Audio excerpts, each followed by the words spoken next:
Bonjour à tous, je vais réaliser une vidéo sur le mouvement, la mobilisation contre l'antisémitisme. Je vais revenir rapidement sur mon histoire.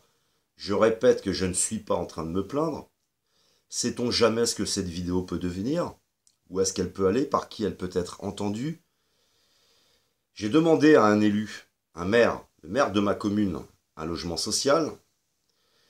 N'ayant qu'un logement social ici, ce maire va s'adresser à la communauté de communes. C'est donc une très grande ville et un certain nombre de communes, donc une très grosse possibilité d'obtenir un logement, et qui va me répondre, mot pour mot, les logements sont réservés aux migrants. C'est la politique actuelle qui nous met en dualité. C'est monsieur Emmanuel Macron qui dit « Nous devons sortir les personnes qui vivent dans la rue. Pour des questions d'humanité. Nous devons les sortir des bois, les gens qui errent, etc. sur un ton et tout. Pour après nous dire, non, non, je parlais des migrants, moi. Je parlais pas des autres. Qui sépare? Qui est séparé? Qui a des cloisons psychiques? Qui fait passer en permanence des sionistes à la télé? Qui est toujours dans une pensée unique? Qui a créé le modèle actuel où nous ne sommes plus représentés?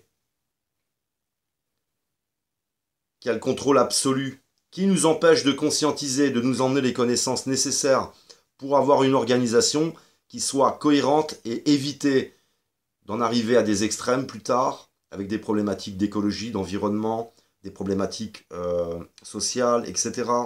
Qui fait ça?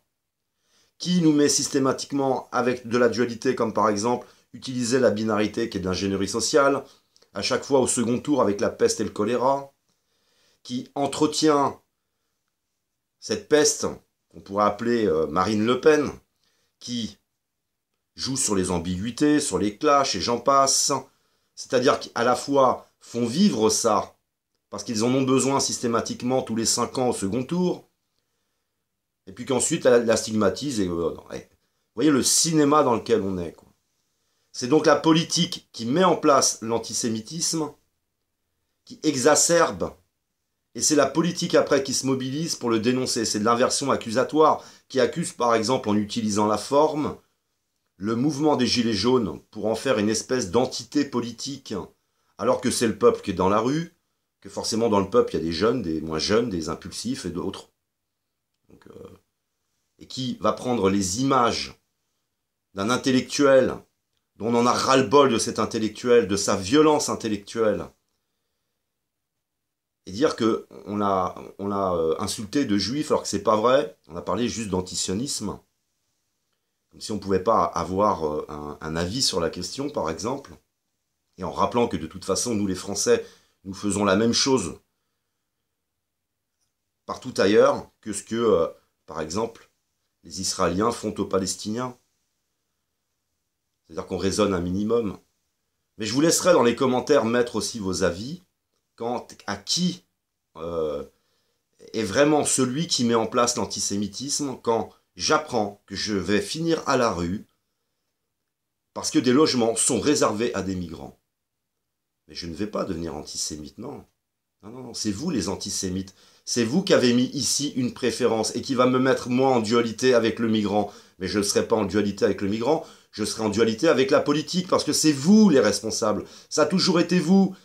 Vous qui favorisez des organisations. Mais quoi qu'il en soit, vous nous empêchez de toute façon de monter dans le méta, de monter dans la conscience. Vous nous privez d'un certain nombre de choses, volontairement.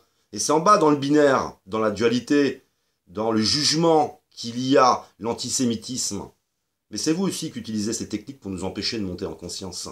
Avec la télévision, les programmes, l'abrutissement, en nous mettant dans la suractivité, en créant des classes, les riches, les pauvres, la gauche, la droite, etc. Qui c'est qui crée toutes ces divisions? C'est la politique et personne d'autre. J'ai pas ma bagnole, mais j'espère qu'il va y avoir beaucoup de monde pour se rendre à cette manifestation qui sera peut-être comme la manifestation qui a eu lieu suite aux attentats, où ils se sont mis, ça se trouve, vous savez, dans une rue. Ils avaient fermé la rue, ils avaient fait mettre des caméras, ils faisaient croire qu'en fait la foule elle était derrière eux, alors qu'en fait ils étaient tout seuls dans une rue. Ils sont toujours tout seuls. Ça me fait penser à ceux qui disent « je suis gilet jaune », mais ils ne peuvent pas se rendre parmi la manifestation des Gilets jaunes, par exemple. C'est intéressant, ça.